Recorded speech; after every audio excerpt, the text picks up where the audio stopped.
We met in my last year of university when I was hanging out with friends. Sarah was celebrating her 21st birthday when I met her at a local club in Nashville. I literally bumped into Sarah as I walked past the table, knocking my drink into her lap. After a few awkward moments, I apologized, and we talked while I helped her clean up the mess. Some call it love at first sight, but I think there was a unique chemistry between us that drew us like a magnet. From that night we met and never parted. A year later we got married and started our life together. My name is Jonathan Parks, my friends call me Johnny. I have a degree in accounting and became a certified public accountant with a large accounting firm in Atlanta where Sarah and I settled near our family. After working and gaining experience at a large accounting firm, I started my own firm. Sarah, who has a degree in business administration, supported me for the first 2 years until she became pregnant with our wonderful daughter, Angel.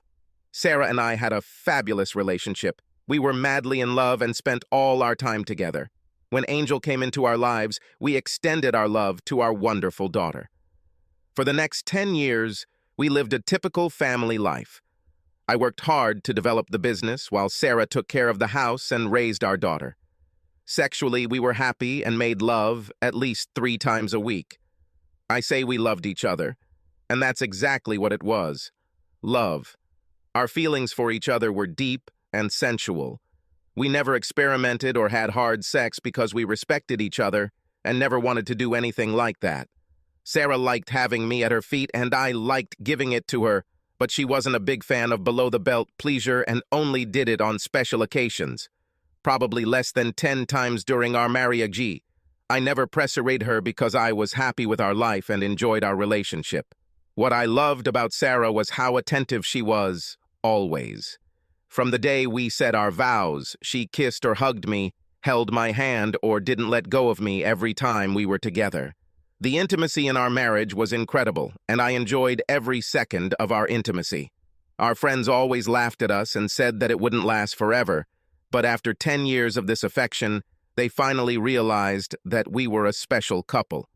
When Angel was 10 years old, Sarah said she wanted to go back to work.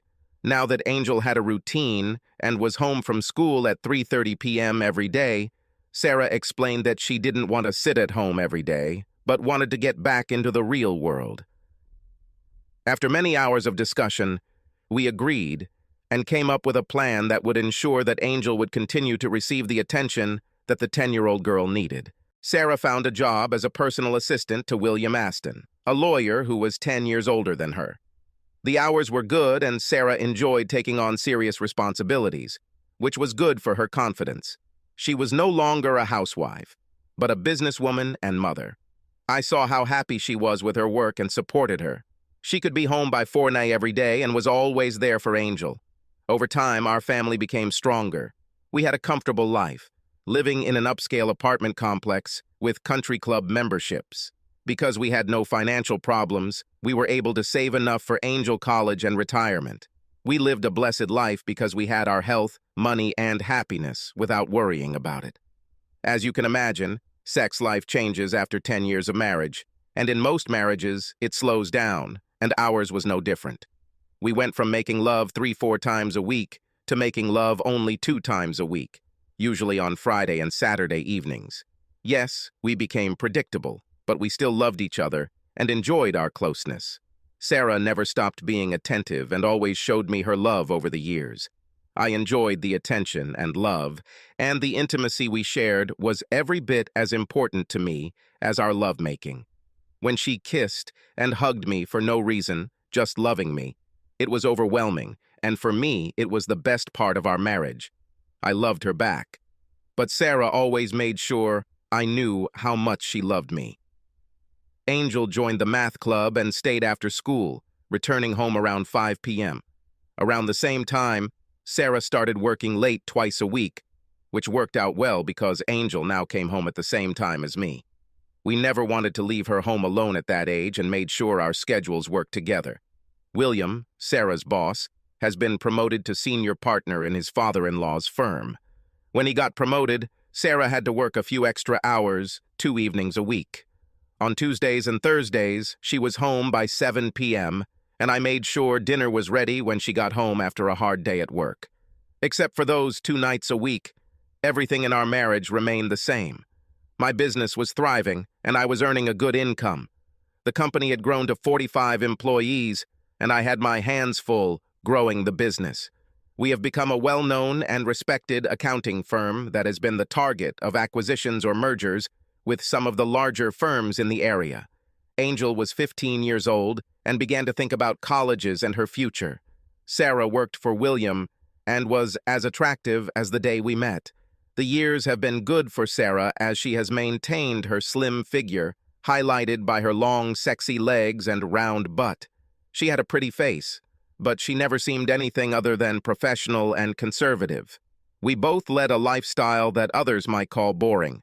We spent most of our time together at home, going to the movies or to a family event with our daughter, and were always together as a family, never going anywhere without each other. William, her boss, called me and told me that Sarah would be honored at a banquet next month and that Angel and I had been invited. I proudly told Angel that Mom would receive an award for excellence in her profession. Since the award was a surprise, they invited us. Typically, these meetings were for staff only, and we were asked to keep it a secret until the awards ceremony. Over the last 5 years since Sarah started working for William, she had done an excellent job, which seemed to make her happier at home and improve her self-esteem. I know she worked hard and was loved in the company, and now hearing about the award made Angel and I proud. Sarah told us about an upcoming business meeting at the Ritz-Carlton downtown and how she would have to work late and prepare a presentation for the entire company. She was looking forward to the presentation and spent many hours on it in the weeks leading up to the event. At the time, she didn't know we were invited or even about her award, and Angel and I kept the secret. We could hardly wait for this event and Sarah's award. I took Angel shopping for a new dress and bought a new suit to make sure Sarah would make her family proud at the award ceremony. Sarah wore a knee-length dress with a cutout back that looked professional but still showed off her beautiful curves. She was an attractive and desirable woman at the tender age of 37. Before the limo picked her up, Angel and I hugged and wished her luck with her presentation that evening. We had 2 hours to get ready, and we got dressed on time and headed out to be at the event about 30 minutes before Sarah's talk. One of the hosts greeted us and seated us at a table in the center of the room with a beautiful view of the stage. Angel and I were treated special, and everyone told us how much they loved Sarah and how glad they were to meet us. We felt so welcome and happy to be with our wife and mother. The lights in the hall dimmed as they began their performance on stage. The spotlights came on as the first speaker introduced the firm's founder, the CEO, and then William, the senior partner. William gave a short speech about the company's success and then introduced Sarah, who was to share some of the successes of the past year. Sarah took the stage looking as beautiful as ever, and I could see how proud Angel was when she saw her mother begin her performance. In a professional and trained voice, Sarah spoke about the company's accomplishments over the past year, their successes, and future projects they were working on. She spoke for about 10 minutes, and when she finished, she handed the stage back to William. But before she left, Williams took her hands and pulled her closer to him while he spoke. Ladies and gentlemen, before Sarah leaves the stage, I would like to say a few words. Sarah and I have worked closely together for the past 5 years, and Sarah has become an integral part of our organization and my work life. I am convinced that without her, we would not have achieved the successes that she described today. I am honored to honor Sarah tonight with our highest honor, the Chairman's Club Award. This award is given only to employees who go far beyond the call of duty and are recognized for their dedication to the company. She received a large plaque and an envelope containing a $10,000 reward. With tears in her eyes, she accepted the check, hugged William, turned to the audience, and thanked everyone. Angel and I had tears in our eyes because we were both so proud of Sarah. All the people at the table hugged me, and it was one of our happiest evenings. We were both bursting with pride and couldn't stop smiling. The lights came on, and it was time for a drink. I took the glass and told Angel I'd be right back, heading towards one of the bars at the far end of the room. The lines for drinks were long, and I saw the empty bar next to the stage and went over to get a double jack and a soft drink for Angel. Feeling happy and generous, I smiled and tossed $5 into the tip jar, picked up my drinks and turned to go back to my table. Then my world collapsed. On the way back, something caught my attention, and I turned around to see what it was. Behind the curtains, protected from prying eyes, the couple hugged and kissed. I thought it was strange and inappropriate for such an event, but suddenly, I recognized the dress. It was the same dress Sarah was wearing. I turned around again and froze in place. The couple I was looking at were engaged in a heartfelt kiss. The woman had her arms wrapped around the man's neck, and the man's hand was caressing her buttocks, unhindered. The way they hugged made me realize that this was not the first time they had shared such intimacy. The couple obviously felt safe behind the curtain and allowed themselves intimate feelings. Watching this happen, I felt as if I was having an out-of-body experience. I stood frozen, with 2 glasses in my hands and my mouth open, and watched the two until they finally separated and confirmed to me that it was indeed the love of my life who was very romantically kissing her boss, William. At that moment, I dropped one of the drinks, which attracted the attention of the lovers. When she saw the men staring at them, I saw a shocked expression on her face. At that moment, I felt that I was returning to my body and my feelings were returning to me. I was speechless, feeling my stomach drop to the floor and a sudden deep pain pierce my heart. Not knowing what to do, I simply turned around and walked back to my table with the remaining drink in my hand. At the same time, Sarah ran after me and was able to catch up with me before I even got to our table. "Honey, I just found out that you and Angel are here for the awards ceremony." "Thanks for coming, honey. What you just saw wasn't what it looked like, honey. We can talk later, okay?" I simply nodded and headed towards our table. Sarah came up and everyone congratulated her. Angel hugged and kissed her tightly and was very happy for her mother. I was shocked and just sat quietly with a sad expression on my face, not saying a word. Sarah said she had a few more things to do and would join us again soon. Angel noticed the change in my attitude and tried to ask me what was wrong. I just shook my head and didn't say anything else for the rest of the evening. It was clear that I was not myself and was not at all happy to be around everyone around me. I know what I saw, and it was much more than a friendly kiss. In fact, Sarah and I haven't kissed like that in years. Looking back, it had been over 5 years since we kissed so passionately. My brain started to work as I thought about those years and how things had changed. I knew there would be trouble, but at that moment I wasn't exactly sure what it was. We drove home while Angel and Sarah talked about the celebration and how proud Angel was of her mother. Shocked by what I saw, I said nothing and simply drove home, lost in my own thoughts. Both girls noticed my silence and tried to talk to me, but I stubbornly remained silent. Sarah knew it was wrong, and she tried to make up for it by being sweet and especially affectionate, but I didn't want to hear about it. I tried to hide my feelings from Angel, but being the smart girl she is, she knew something was bothering me and was smart enough to leave me to my own devices. Before Angel went to bed, she whispered in my ear, "Dad, if you want to talk, I'm here for you, okay?" Angel hugged me and kissed me before going to bed. I went straight to bed without saying a word, and a few minutes later, I heard Sarah enter the room. "Johnny, are you okay, baby?"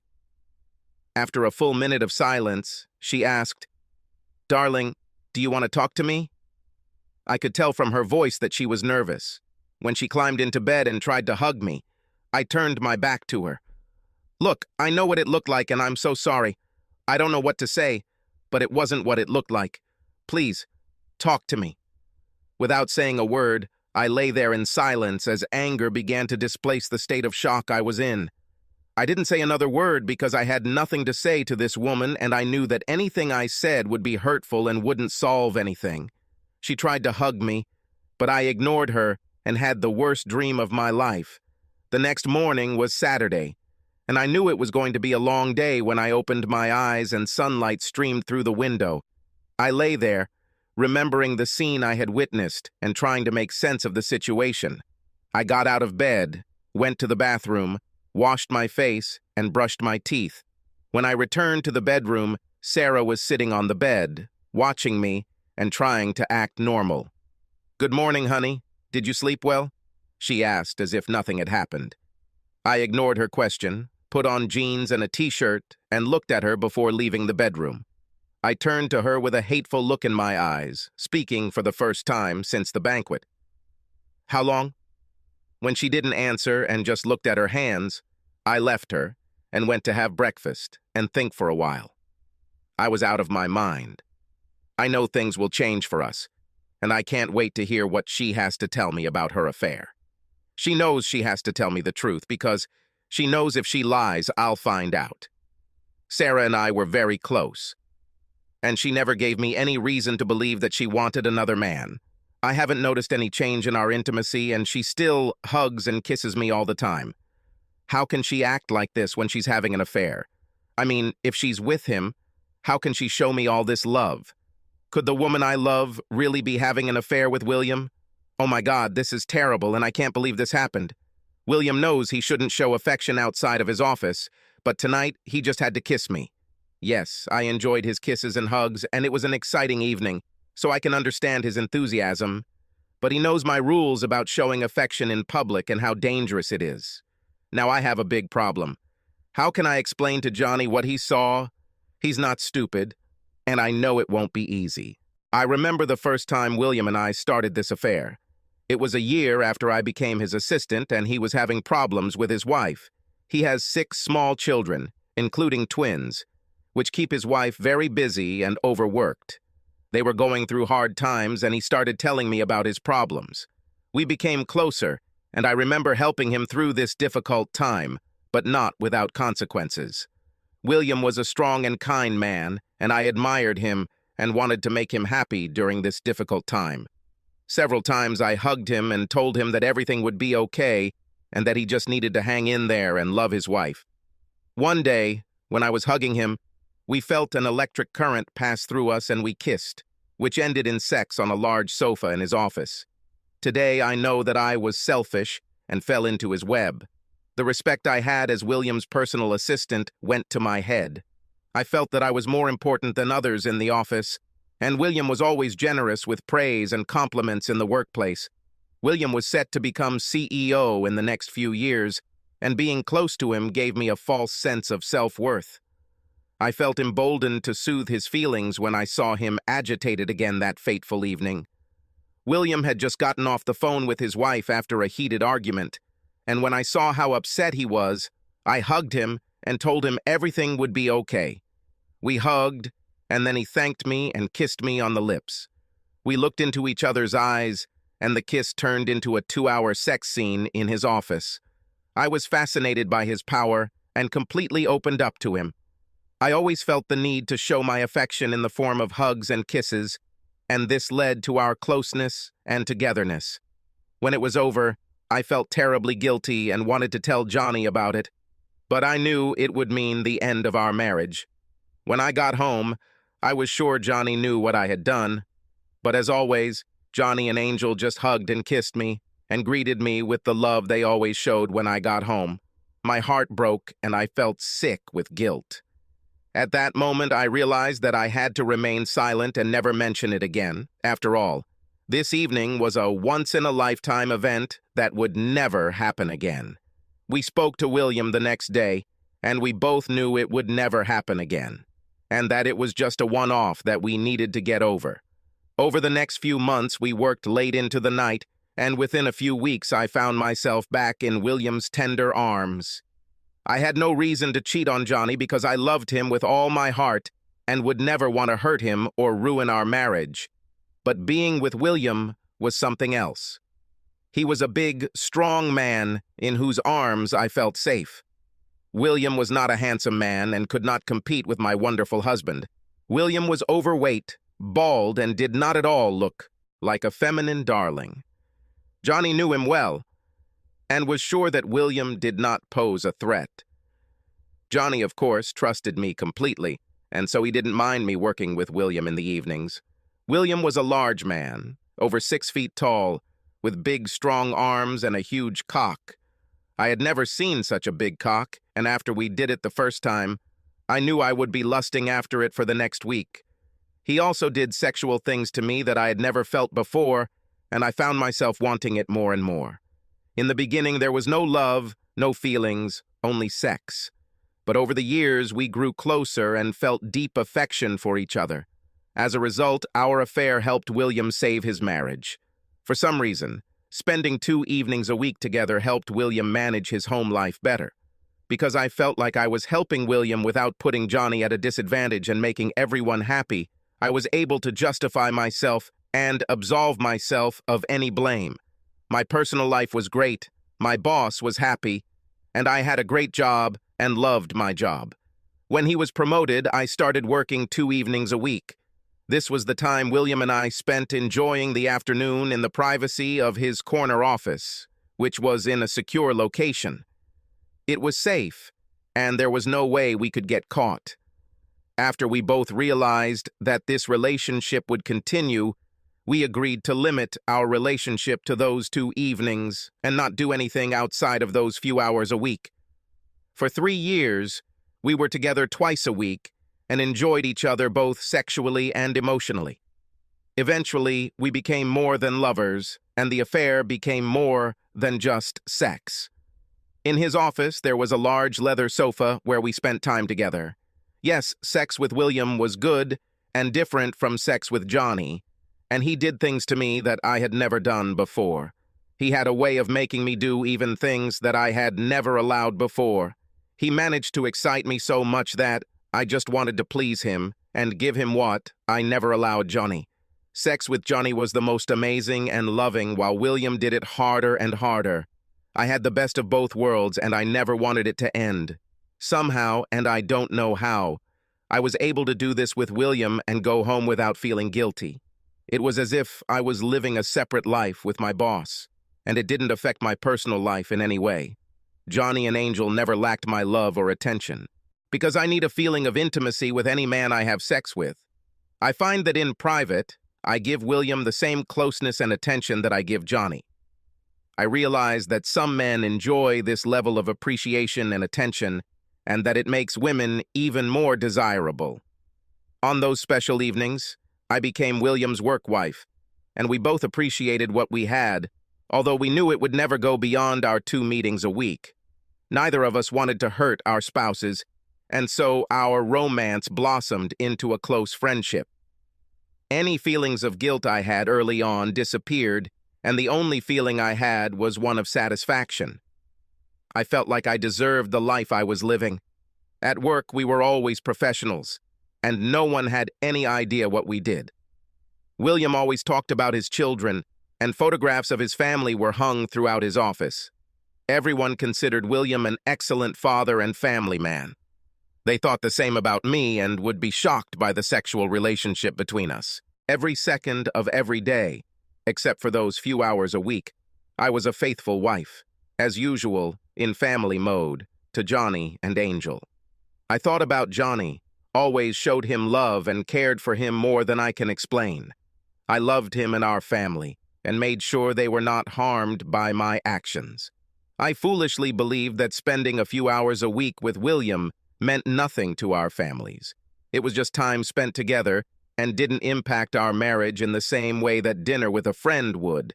Now my relationship with William was out in the open and was sure to harm my marriage, and I realized that my thinking was wrong. This morning, Johnny looked at me deadpan and asked, "How long?" I knew I was in trouble. Johnny was smart and not an idiot. He knew something was going on. How should I answer him? Should I tell him the truth? I can't lose him, and I can't live with him by lying. I do not know what to do.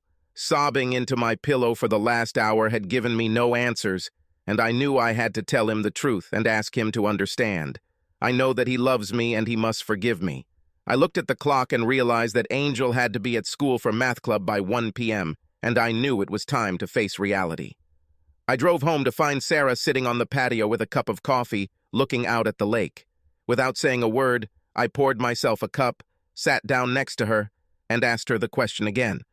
"How long?" After a few minutes of silence, I noticed tears streaming down Sarah's face.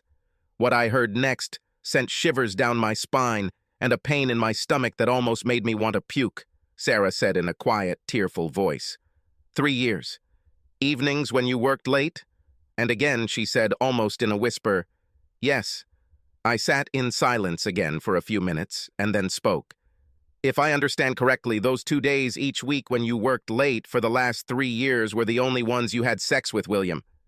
Yeah, we've never done this anywhere else, and I have so much to explain when you give me a chance. So, you just told me that you've been having sex with your boss 2 nights a week for the last 3 years. You don't have to be an accountant to know basic arithmetic.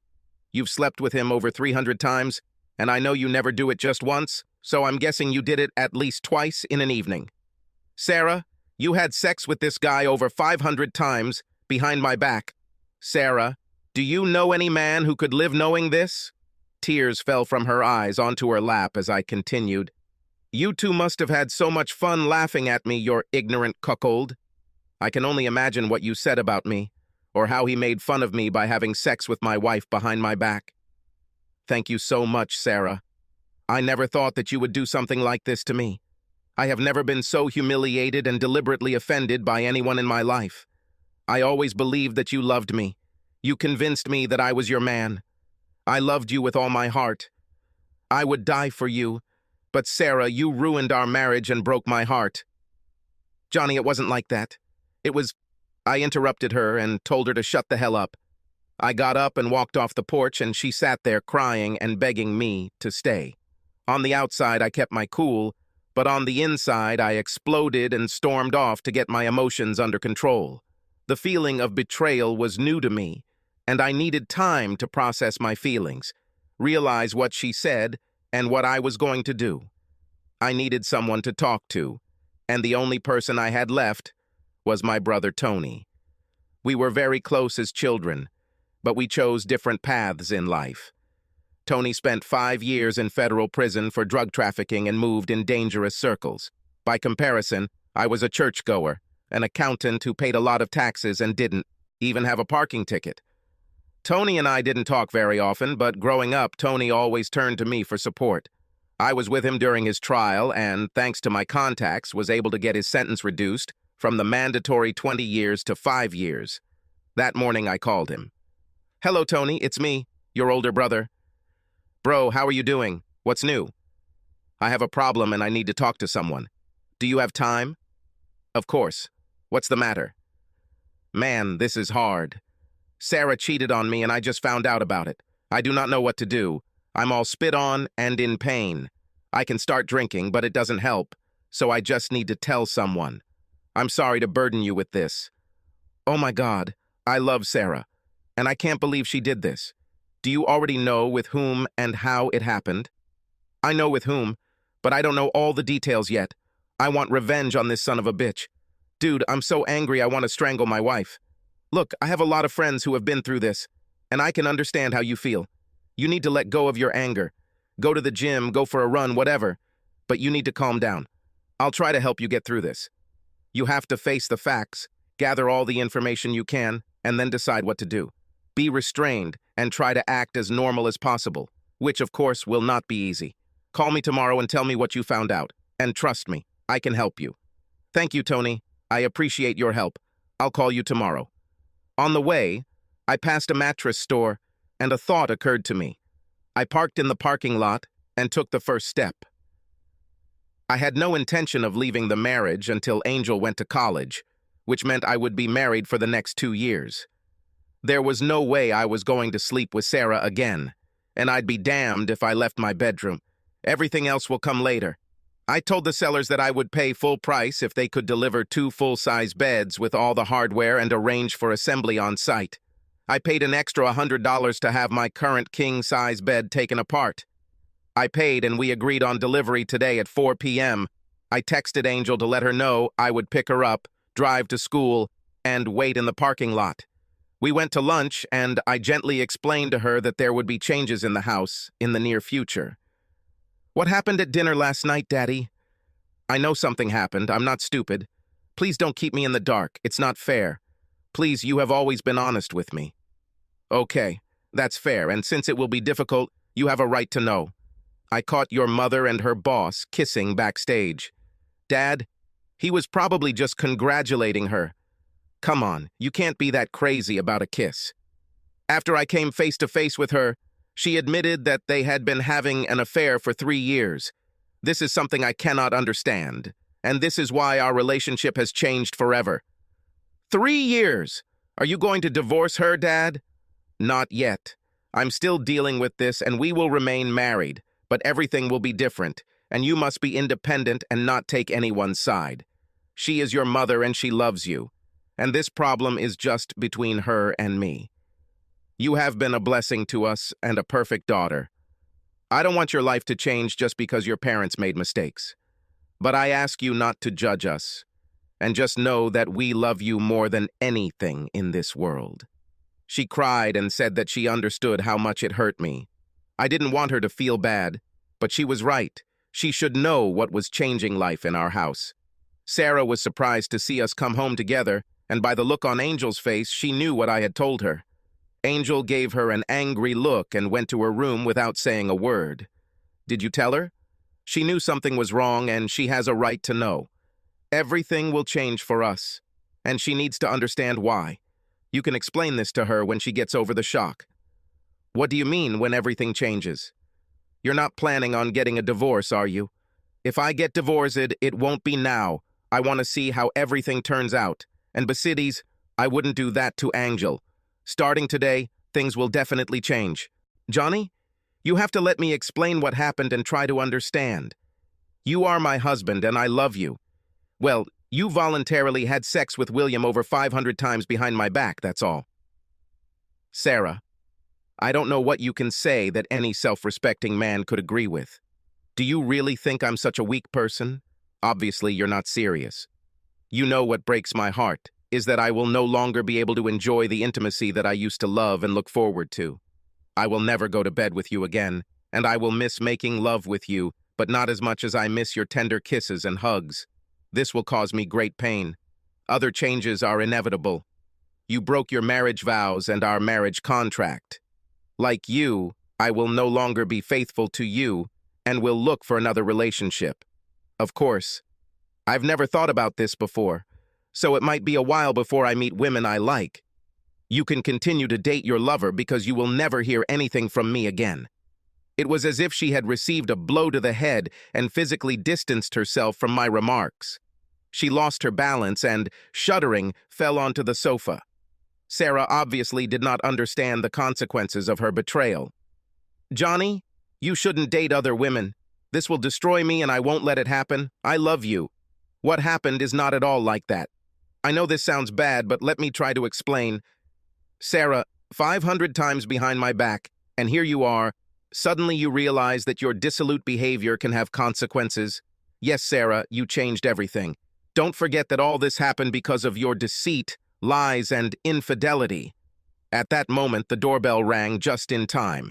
I let the installers in and showed them the bed that was to be dismantled. They got to work. What's going on here? Who are these people? Well, Sarah, since I'm never going to sleep in the same bed with you again, I thought it wouldn't be fair for either of us to move into the spare room, so I bought 2 big beds. Right now, our bed is being dismantled, and new beds will be installed later. If you don't like the mattress, you have 3 months to choose another one. Will we sleep in different beds? Yes. Since we won't be intimate, I definitely don't want you in my bed. I can't believe you're doing all this. Yeah. And I can't believe you slept with your boss 500 times behind my back, so we're even. I watched with a feeling of pain and regret as the men cleaned up the bed we had enjoyed for so many years. Tony, I can't believe what I found out. Sarah has been sleeping with her boss twice a week for the past 3 years. From what I understand, she's been with this guy over 500 times behind my back. I must be the blindest man in the world. She humiliated me in ways I could never imagine, and I don't even know what to do. Who is this guy? Her boss, William Aston. What do you want to happen? I want him to suffer, and I want him to suffer in the worst possible way. This guy slept with my wife for years and sent her to bed with me. He cuckolded me and humiliated me for 3 years, and I can't deal with it. What about Sarah? She's dead to me. I'm going to divorce her when Angel is in college, and before that, I'm going to destroy her. Right now, she will be living a lonely life because I am closing myself off from her. If she tries to divorce me before Angel goes to school, I will ruin her career and expose her depravity to everyone. Come on, I'll take care of Mr. Aston, and you go about your business at home and try to keep everything in order. Tony, I don't want you to get in trouble, so don't do anything that could get you arrested. Do you understand me? Of course, brother, don't worry about it. We'll talk again soon. Next, the weeks at home have been tense. Sarah tried to engage me in conversation, but I only answered her in monosyllables. I could tell she was upset and tried to get me to forgive her, but I was hurt, angry, and adamant. I immersed myself in work, came home late every evening, and was away from home on weekends. Tensions were high and everyone was walking on eggshells expecting me to explode. When I returned home one evening after a long day at work, I found Sarah waiting to talk to me. After all these years of sleeping with the only woman I'd ever loved, I was now sleeping in a bed just a few feet from Sarah's. It was sad, and I wasn't sure how I would manage it for the next 2 years until Angel left for college. After the shower, when I lay down in my bed, Sarah asked, "Johnny, how was your day?" "Okay," I answered dryly. "Johnny, I've been thinking and I want to discuss something with you and understand what you think. I know you don't want anything to do with me, but I love you and I want to try to do better, even if it's just small steps. I was thinking that maybe I should quit my job. We really don't need the extra money, and I can take the time to be home for you. What do you think, baby?" No matter how hard I tried to keep my anger under control, when I heard her speaking kindly to me and trying to take advantage of our closeness, I just became furious. I sat down and spoke in a nasty voice, not paying attention to the stunned expression on her face. "Listen, Sarah, I don't give a damn what you do. Work, don't work, sleep with your boss, find a new guy for sex. It's your life. Do what you want. And don't call me baby or honey or anything other than Johnny. The more I think about it, the more convinced I am that you should keep your job and your 2 sex sessions a week with William, because I will never be with you again." I rolled over to the other side and lay down on the pillow. I heard Sarah begin to sob, realizing how much her betrayal had hurt me. "Johnny, you don't have to say anything, but please just let me talk. I can't tell you how bad I feel and how sorry I am that I did this to you. I want you to know that I never stopped loving you. The pain I caused is incomparable to anything. Not being able to touch you, kiss you, or hug you is killing me. The coldness I feel from you has broken my heart. Yes, I miss you in bed. I can't live without your touch and love. I don't know what to do or how to fix this, but I don't want to lose you. Please know that I am here whenever you are ready to talk or ask anything, and I am ready to tell you everything. Johnny, the tension in the house is toxic, and I'm afraid it's spreading to Angel. She spends more and more time with her friends and doesn't want to be here anymore. I thought that maybe we could consult to find a way to live together without this hatred. I'm not expecting an answer, but think about it. If not for me, then for Angel. I know it's all my fault, but it's not fair to her. She'll be leaving in a few years, but we don't want her to spend those years in a home filled with hate." I sighed and realized that she was right. Angel was going through this nightmare, and it wasn't fair.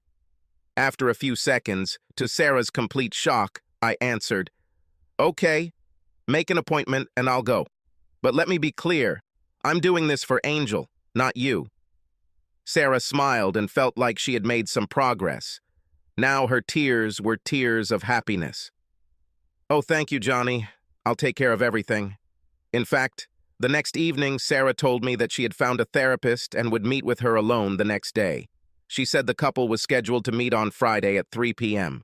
I knew Sarah was right, and if I didn't want to get divorced these 2 years, we had to find a way to live in peace.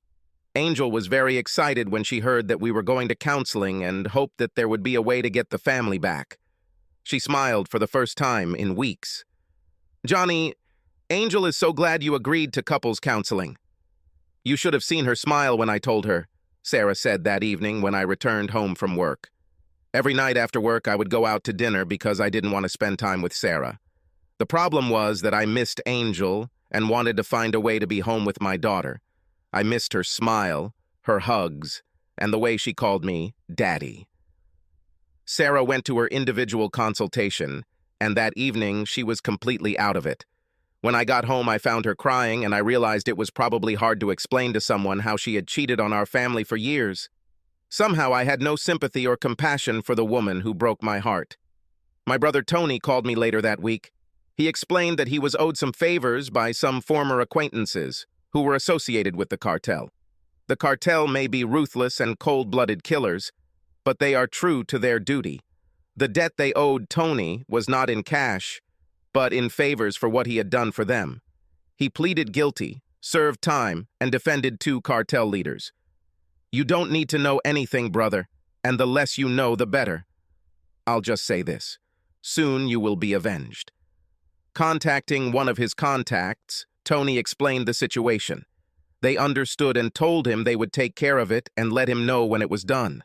Tony explained that no one wants to die, but it should be done in a way that he will remember for the rest of his life. Tony told them the man's name, where he worked, and his phone number. That was all they needed. Tony left it in their hands, and he knew it wouldn't be pretty. The target was William Aston's house. A white van was parked across the street from the Aston house, and just a few minutes after William pulled into the garage, a young man knocked on the front door. William survived, but now he had to manage without the help of his fingers. His life changed forever, and he knew why. He never thought his actions could have such consequences, especially from the meek accountant. Of course, he had no proof, but Sarah was the only woman he was with besides his wife. When Sarah told him that Johnny found out and ended their affair, he was heartbroken. He really loved Sarah. Clearly, Sarah and William considered themselves a couple when they were together and shared their love during their short time alone. After their affair became a habit, neither of them believed that their few hours a week could harm anyone. They were just 2 friends spending some time together. Both believed that their spouses had never been disadvantaged in anything. It was only a few hours a week. It was an ideal relationship that gave them excitement and extra love that had been dulled by many years of marriage. Both Sarah and William now saw the consequences of their actions. William will remember the betrayal every minute of every day for the rest of his life. His father-in-law fired William, he required psychiatric and medical treatment, and never played golf again. His life changed in an instant because of his perfect romance. Choices do have consequences. Upon meeting with Doris Winters, Ph.D., the consultant, everything went exactly as I expected. Miss Winters started the conversation. Johnny, Sarah, and I met this week, and she explained everything to me. And I explained to her how everything works in our sessions. I thank you for coming and trying to find your way back. Please be honest in your answers and understand that what is said here stays here. I've heard all sorts of things, and nothing you say shocks me. I say this so you can feel comfortable talking openly to a complete stranger. I nodded and waited to see what this would lead to. Sarah, please tell Johnny what you hope to get out of these sessions. My cheating wife looked at me with tears in her eyes and spoke. Johnny, there is so much I want to tell you. I want to bring our family back together. I want to touch you and love you again. I want to find a way to come back to you and for everything to be the same as it was before. I have to say, her emotions were touching, and I felt like she meant every word. It was hard to watch her pain over the loss of my love, but I controlled myself and sat quietly while she took a handkerchief and wiped eyes. Mr. Parks, what would you like to take away from these sessions? Dr. Winters, I would like to find a way to get the number 500 out of my head. If we can do that, then I think we can get back to some kind of normalcy. I saw Sarah wince and look away when she heard me say 500. Mr. Parks, I don't understand. What does this number mean, and why is it so important that we get it out of your head? So, Doris, can I call you Doris? Let's stick with Dr. Winters for now, okay? Well, Doris, I said in a sarcastic tone, I thought you had a session with Sarah this week, so that number must have shown up. I looked at Sarah and asked, Sarah, did you miss this little detail? Please, Mr. Parks, it's no use. Could you please explain the number 500? Okay. As you know from my background, I'm an accountant and numbers are important to me.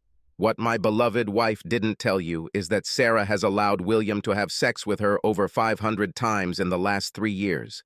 This number is imprinted in my brain, and whenever I see Sarah, it is the first thing that comes to mind.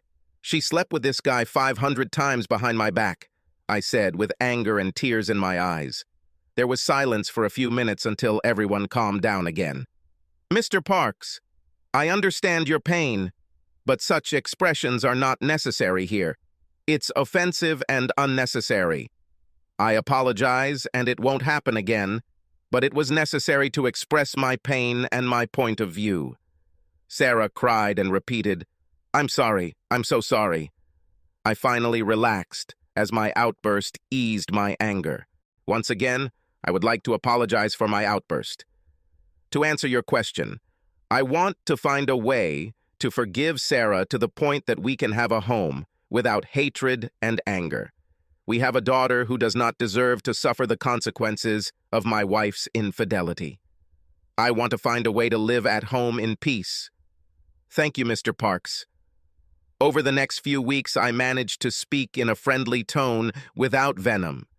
Things were going much better at home, not great, but better. Angel was at home more often. We went out to eat, to the cinema, hung out with friends, and tried to be a normal couple.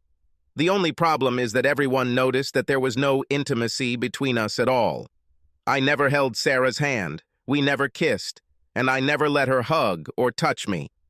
Several friends asked Sarah what was wrong because the lack of affection was the opposite of what it had been like throughout our years of marriage. It was obvious that we were having a hard time, but we kept going. When Sarah heard about William's accident, she was thunderstruck. Although William never said a word about this event, Sarah knew that I wanted revenge and may have been involved in some way. She waited for a reaction. That evening, when she told me how someone had broken into her former boss's house and attacked him, she watched the reaction. She saw a slight smile flash across my face when I said, "Wow, this is something," continued reading the book. "Is that all you can say?" Her tone and comment struck a chord, and I looked up and glared at her. "Oh, I'm so sorry your lover got hurt. Do you want me to send him flowers, or should we go see him, honey?" She looked away, and the conversation ended. Sarah knew that I was somehow responsible for this, and that if she cared about William, all the progress we had made would come to an end. Earlier that week, I received a message from Tony with a thumbs-up emoji. This was our last contact for several months, while things cooled down. I wondered if the police would find out about William and Sarah's affair and question me about the attack, but that didn't happen. Police eventually placed the report in the open case file and moved on to other crimes. The culprits or the reason for the attack were never found. As promised, Johnny began dating and hanging out late into the night. After Sarah tried to question him, she realized that she should mind her own business and not cause any problems. Johnny explained that they were husband and wife in name only and were living together for the sake of their daughter. Eventually, they found a way to remain polite to each other, and their home life was outwardly tolerable. Sarah finally realized how much she had hurt her husband, and there was nothing she could do about it. Johnny maintained their life together and the appearance of a family by letting her know that he would inform her family and friends about her affair and make her life hell if she filed for divorce before Angel went to college. Sarah was considered married, but was lonely.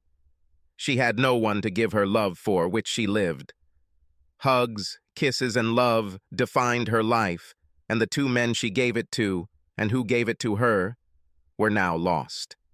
She continued to work and live a sad life, and knowing that her husband was enjoying himself with another woman made everything even worse.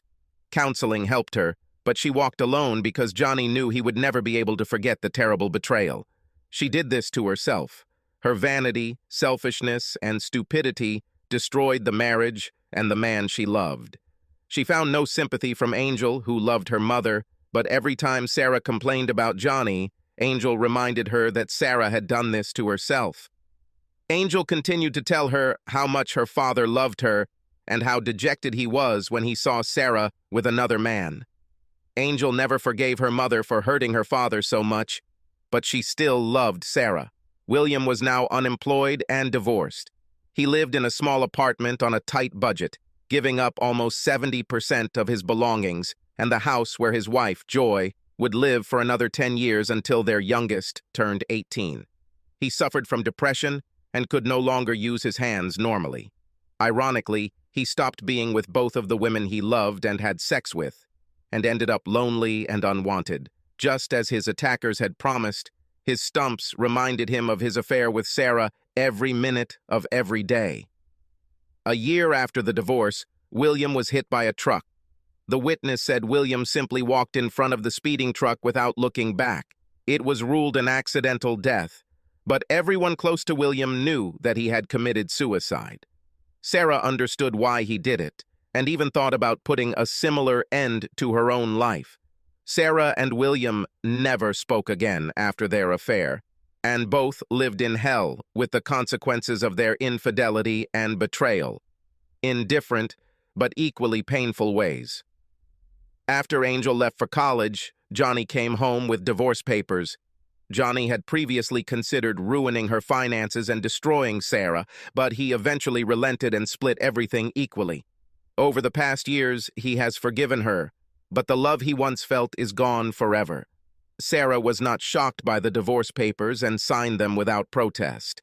She knew that she had destroyed everything and rejected love herself, but somehow she felt relieved that she might be able to start a new life. She was sure that she had learned her lesson and would never cheat again. For Johnny, divorcing the woman he had loved all these years was painful, and he was filled with regret.